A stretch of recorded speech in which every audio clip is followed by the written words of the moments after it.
All right, I apologize in advance if the lighting comes in and out. I've been tinkering with it and tried to get it locked in, but the lighting has not been awesome. So if we have to deal with that, we just will. All right, so on this first lesson, what we're looking at here is essential one. It says I can evaluate square roots. There's going to be two videos on this. This is the first of two. So before we can evaluate square roots, we got to know what square roots are, right? And so we're going to do a little bit of exploring around that. Okay, so this little squiggly kind of almost looks like the um, long division box, right? But it has this little thing in the front. This is what we call a square root.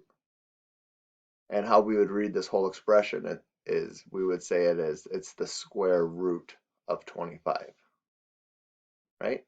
So before we talk about how we find the answer to a square root, we're going to talk about opposites real quick, right? So we're going to look at some previous learning you guys have learned in the past, right? So when you guys first learned subtraction, you learned it as the opposite of addition, right? So what we did is we looked at it and we said 9 minus 4 is what? And to think about what that what had to be, right, what the answer to 9 minus 4 was, we thought about it as the opposite of addition, right?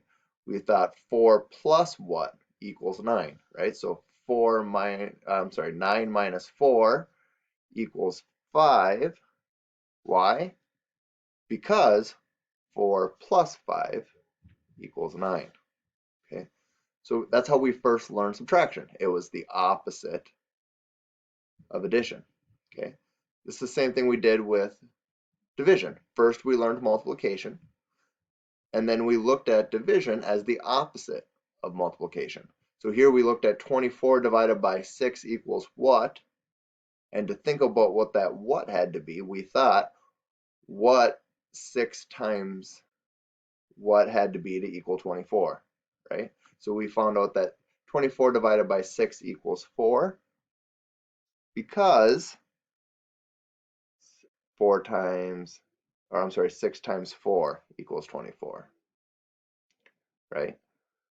So and the reason we're talking about that is because this is how we're going to deal with square roots. We're going to be dealing with their opposites to answer the question. So when we're looking at the square root of 25, what does it equal?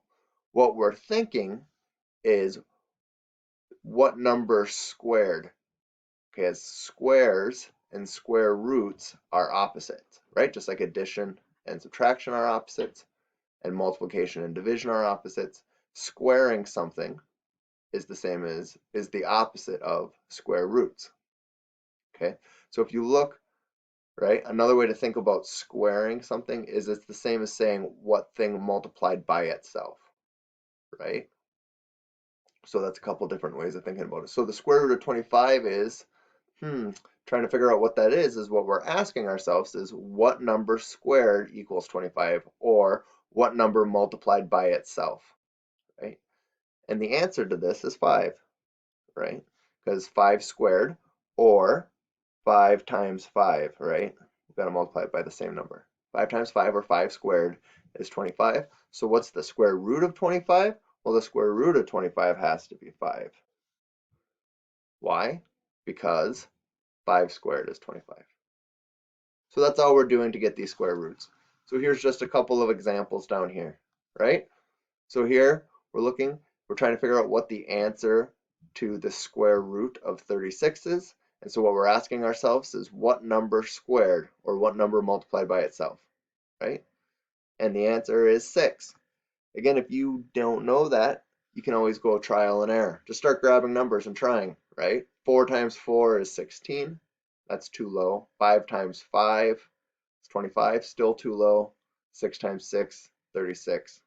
There you go, right? That's the right answer because that's the number multiplied by itself or what number squared, okay? Here we're thinking to find the square root of 81, we're thinking what number multiplied by itself or what number squared, right? Again, if you don't know, you can just trial and error. Start with something we know. 10 times 10. 10 times 10 is 100. That's too big. So we'll go down 1 from 10. 9 times 9 is 81. There's the answer. Okay, and then this last one, we already did 10 times 10 is 100, so we know it's a number bigger than 10. Okay, so the next one I would try would be 11, and it turns out 11 times 11 is 121. So 11 squared is 121, so the square root of that, the square root of 121 is 11. Okay, so that's basically it. What I would suggest you do as you're doing this is I would construct an answer chart, because these are always going to be the same numbers. They're not going to change. It's very similar to a multiplication chart. When you first learn multiplication, you can create a square root chart. So I would put the square roots on one side, and on the other side, I would put the answers. Okay, and then I would just fill in this chart, because every time I come across the square root of 25, the answer is always going to be 5. So I can just create this chart and I can start to look up the answers in this chart. I would like to organize it. So I'm going to put my answers in order, right? So I'll go 1, 2, 3, 4, so on and so forth, right? And then when I'm working with square roots, I'd always look. So, right, these were my answers. And so I'm thinking the square root of what is 1? Well, to figure out what number to put inside the square roots over here, right? Remember, these are opposite. We can go back and forth. So here, to take the square root, we're thinking what number squared? Well, what number squared would be 1? So to go this way, I'm just taking 1 squared. So 1 times 1 is 1.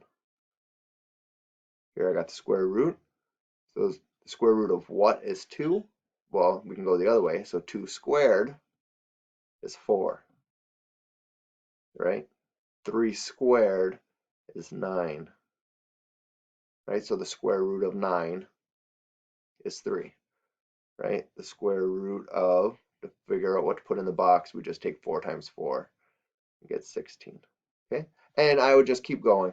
Hey, look, we already have 25. It's right here, right? The square root of 25 is 5. We have 6 down here, so on and so forth. I would just keep going with this,